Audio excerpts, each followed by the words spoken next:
And Ken, I'm sure you've had lots of people come and talk to you about your experience of New Orleans, but what was interesting about Roger's project and why he wanted to talk to you?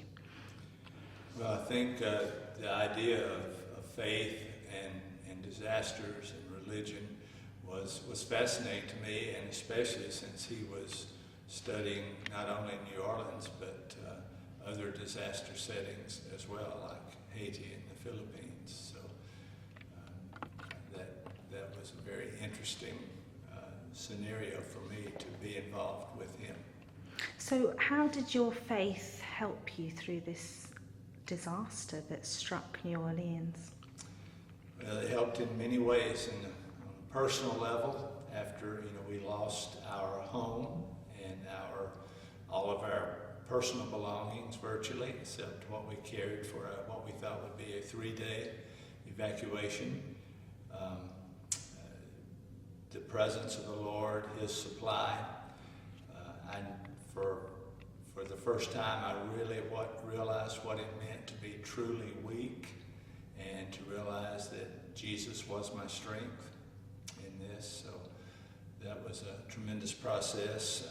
Our children wound up, we all evacuated to Alabama for a while, but our children, once they got in school in Alabama, where family was located, they asked if they could stay and finish high school. They were in grade 9, had 3.5 years to go, almost 4 years to go, and we laughed and thought they would get over that, but the more they made friends in Alabama, in a rural area. They had visited many times growing up, but they decided they wanted to stay. So after much prayer, agony, and crying, we decided to let them stay with my mother. And my wife would travel from New Orleans almost every weekend to check on them during the rest of their years in school. And it was a 6.5-hour drive one way, so she would drive about 13 hours every weekend to go check on them. I would go when I could, but being a pastor of a church and teaching at the seminary, I didn't get to go home as often because I had weekend duties at church, and my wife did not have those weekend duties. But the Lord helped us through that. He sustained our children, and we felt His presence in so many ways.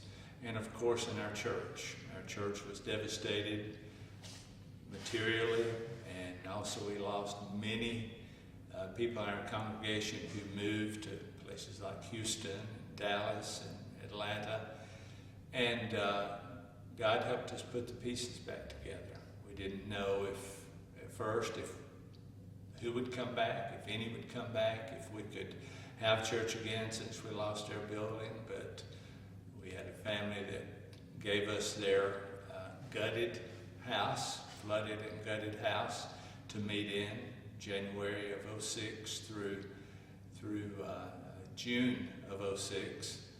And then Gentilly Baptist Church opened their doors to us and said, we'll have a second story space available for you that wasn't damaged. And it wasn't available, so we had to meet on the ground floor, on the sidewalk in the hot New Orleans summer. But just even that process of being at Gentilly was good. We thought we would immediately go back to our original location as soon as we could rebuild, but as it turned out, building codes had changed, and our property size was probably not going to be large enough to have sufficient parking for a new building. So we contemplated staying at Gentilly, and in fact that's what we did. We merged with Gentilly Baptist Church, and we saw God do wonderful things, being able to minister out of that church and have volunteers that came in from all over the country and even from other countries and work with us. So we saw God's hand in many, many ways during the process after Katrina. Your experience, Ken, reminded me that in my own research, one of the things that stood out was that Katrina wasn't just about the flood, or indeed the flooding. It was about the aftermath. And for the many people who did evacuate and were dispersed all over the United States, but life wasn't easy. That in itself, it seemed to me, for many of them, was a trauma after a trauma. And many of the accounts I listened to of people who had evacuated and who had dispersed, they really struggled at times, at least initially.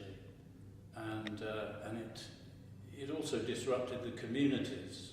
I mean, was that something you found in connection with your church? Communities were broken up. Communities had to change. Very, very much.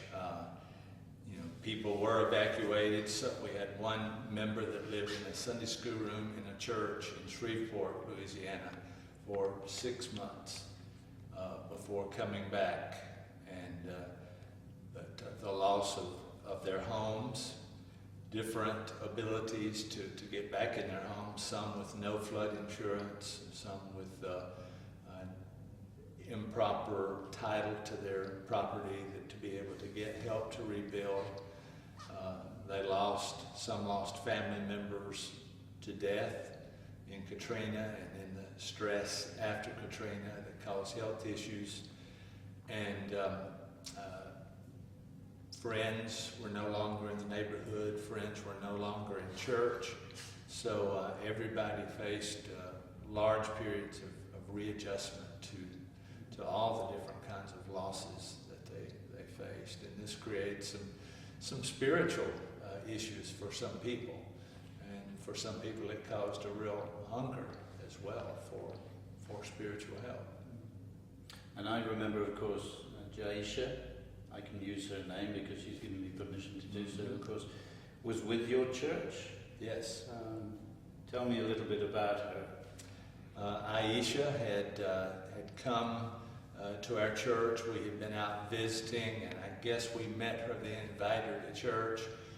She came and placed her faith in Jesus Christ and began coming to a Bible study that my wife led. And Aisha was just growing tremendously, was very active in church. And Katrina happened just a few months after that, and she lost everything and wound up in Texas with her husband and with her children. And it was actually several years before I even saw her again. She came back to New Orleans to visit. And then when I was in New Orleans, or just before I got to New Orleans, I think in 2015, Hurricane Harvey came through, devastated her home where she had settled in Houston. So she was going through all of that same kind of thing again. Right. And it was 2017. 2017, sorry, when I returned. Right. That's right. And you were reconnecting with her again, as I understand at that time. Right. We had contact with her through Facebook and text messages. She had visited our church just a few months before that. And of course, she was on the public media, TV shows of various kinds. And we followed her story very closely. So you first visited in 2015. What did you notice when you returned 2 years later? In fact, when we were there in 2015, we could tell that for some of them, the anniversary, the 10th anniversary, was going to be a turning point in their life. I don't know if you found this, that some people felt that was closure, if one may use that beleaguered term, and that after 2015 they weren't going to revisit Katrina again. And some people expressed that to us when we returned in 2017. Others were still happy to talk, but there had clearly been a progression in their lives back to work or in retirement and in resettlement in their homes. And a lot of the work that was still being done in reconstruction in 2015 had been completed by 2017. So there was a sense in which, certainly in some areas, life had moved on. In some areas also, there was something of a standstill. Life hadn't really moved on, and that posed some problems for them. They were angry, they were disconcerted and disappointed, if you like, particularly in local authorities, that life for them had not been able to move on as quickly as they would have liked. Yes, I think you're right there.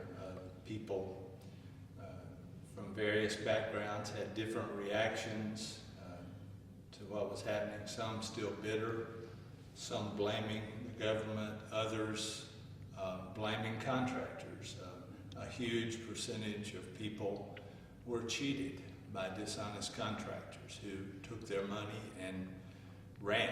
Either they had not intended to do the work, or they got overwhelmed and were unable to do the work. But many people lost tens of thousands of dollars to unscrupulous contractors and had to start over and wound up with little or no money to do the rebuilding process. So that lasted a long time. Our church was fortunate. We only had one contractor who, in essence, cheated us. He did some air conditioning work, and he replaced some air conditioning units in our gym and did not install any drains. So we had leaks for a year or so until we found out it wasn't the roof, it was the air conditioning drains. So that was about a $10,000 cost that he caused from that, but we were fortunate compared to so many. So I've read that before and after the disaster, there was really a divide of two cities. And having had this disaster, Ken, and you've lived there for 35 years, I've read that still there are two cities in New Orleans, rich and poor. From personal experience, would you agree? Or Yes, I would. We had many children that were coming out of poor families at Elysian Fields Avenue Baptist Church before Katrina, and we lost all of them. None of them died, but their families were primarily renters and couldn't afford the rent coming back, so they didn't come back. But the people that owned their homes, the people that had a little more resources, most of them came back. And so the city has changed a lot. Many people have stayed in Houston and other places in Texas and in other states. But we still have the poor and the rich, and some middle income people as well. But those who rent have seen their rents go up, and actually we see a lot of gentrification now. The neighborhood around our church, people with more money are buying up the houses. Housing prices are going up tremendously, and this is causing, again, the loss of some of the children and youth that came to our church because their families can no longer afford the rent near us, and they're moving out of state or mostly to another part of the city where rents are cheaper. One of the things I noticed, again, just coming in on that, Ken, was this an issue of race or class or both? I would say class primarily. I think whether somebody was a homeowner or a renter, there was a tremendous difference in the help you got from federal block grants, but I think that was the biggest. And there was maybe a perception among some that people were treated differently, but I think it was primarily home ownership and income levels that made the biggest difference. So would it be unfair, though, to ask, the disaster brought some horrific things. Should New Orleans have taken this opportunity to rebuild in a more harmonious way so there were no longer such divides? Or, I mean, I don't live there, but this is a question. You know, there were efforts initially to develop green spaces in much of the flooded area where primarily lower income people lived. And there was a great outcry by the people that had lived there not to eliminate my part of the city, don't make it green space. One graffiti sign I saw in a house in the lower Ninth Ward said, "Roots run deep in the lower Ninth." And I think that indicates that people, even though it was a poor neighborhood and it was devastated by the flood, many people wanted to come back just to that location because it had family tradition, history, and memories that people wanted to go back to. New Orleans is a place of a lot of tradition. So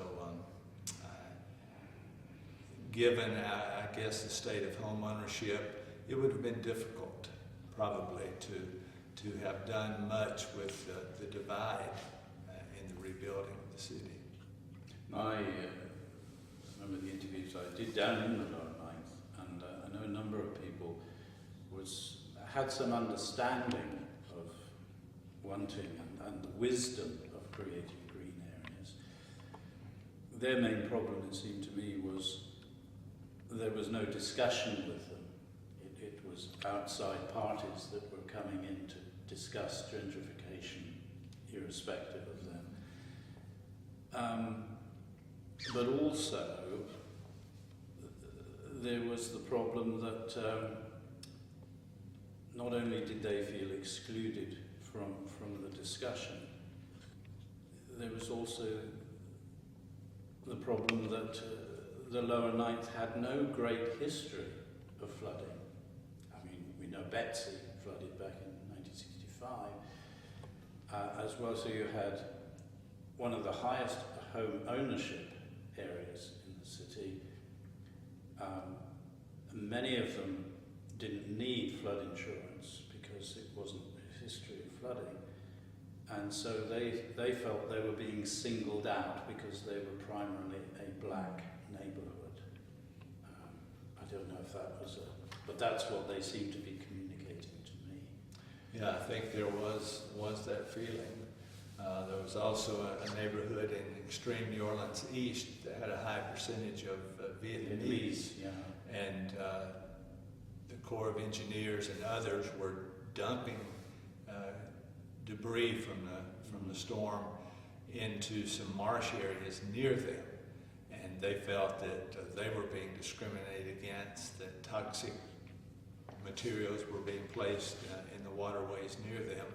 And they were able to stand up and get that stopped. And they moved the debris dumping to more distant places as well. So their voices were very much heard. So I think when a population speaks, eventually someone's going to listen to them, although the poor have much less power. I've also read that New Orleans has become a testing ground to try out ways to resolve problems, so education, housing. Is this just journalists making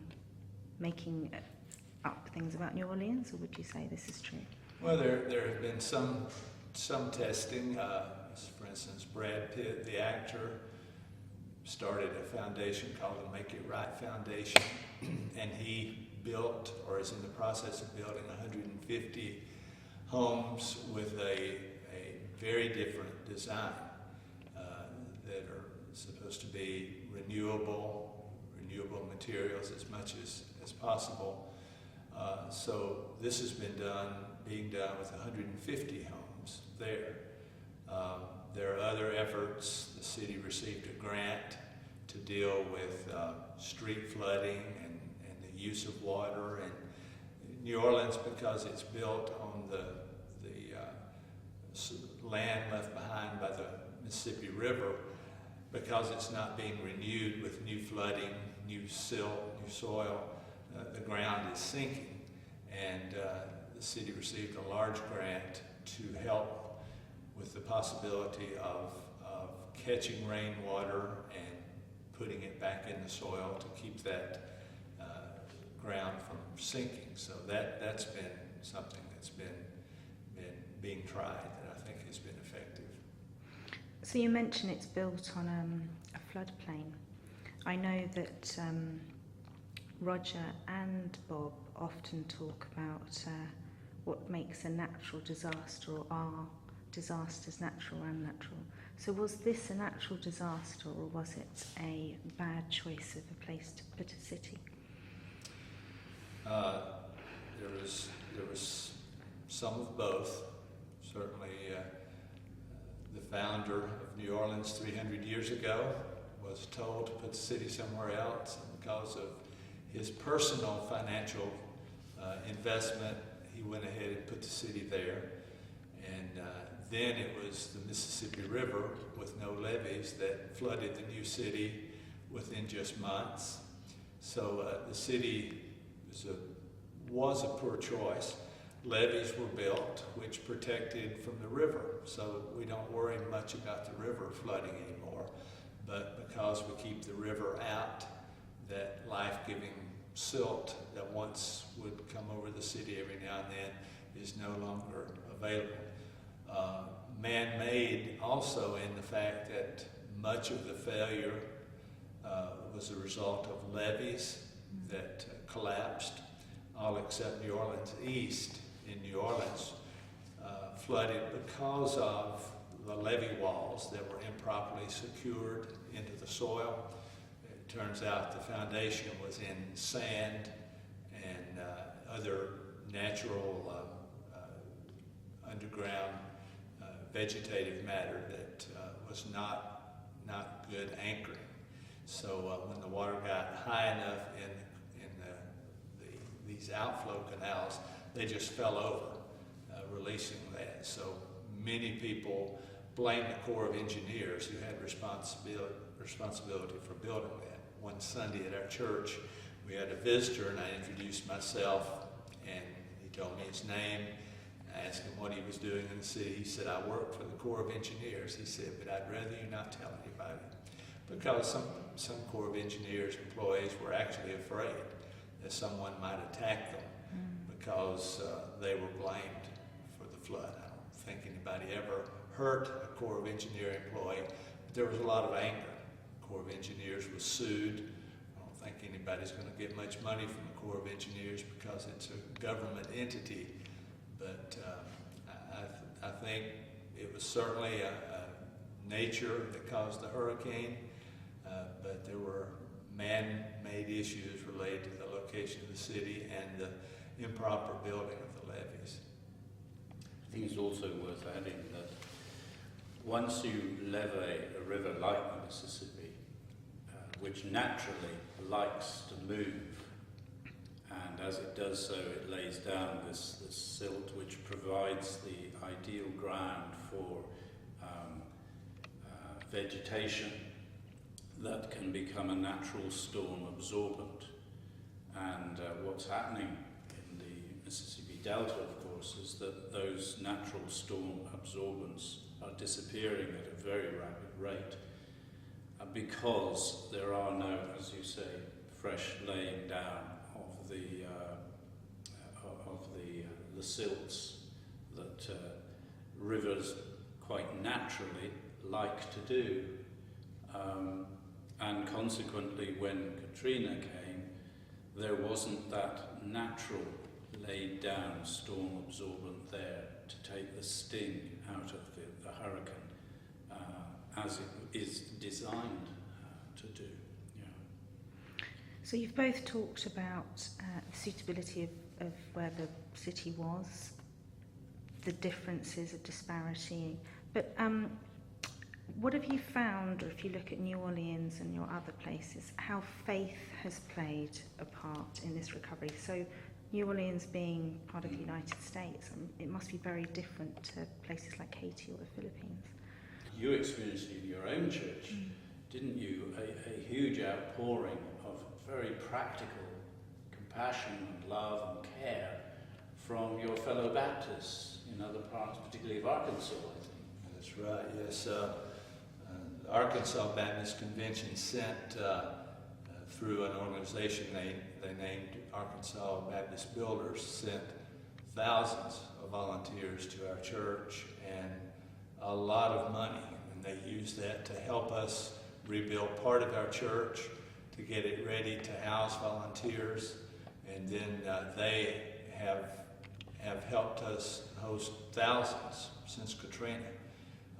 Either through Arkansas or just through our church, we've housed about 16,000 volunteers in the years since Katrina that have worked on from cutting yards to rebuilding homes, helping other churches, gutting houses initially.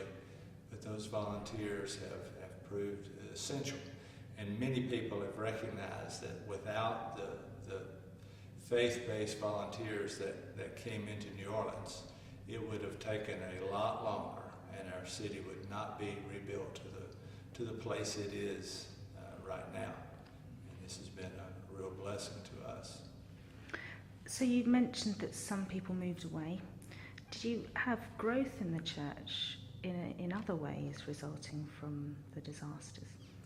Well, we did, as people moved back, or as recently new people have moved into the neighborhood, we have seen some growth. We've seen new members. One of the most exciting things that happened, we had an elderly lady whose house flooded. She was in about the deepest part of the city. She and her husband happened to have excellent flood insurance, and they got an honest contractor. And these two things got them back into a finished home almost before anybody else in their neighborhood. In fact, they were one of two neighbors within a couple of blocks of them. And as soon as that happened, her husband was diagnosed with terminal cancer. As soon as they moved back in, she was discouraged, looking for help, and came to our church. In fact, the day we moved into our renovated gym to worship, she showed up in March of 2007. And she said, I've tried the medicines the doctor has given me, and I looked at the side effects, and I'm already having those. So she said, I thought I'd try church. And she came, and our people fell in love with her. She fell in love with the church. And within a year or so, her husband did die. But she made a faith commitment to Jesus.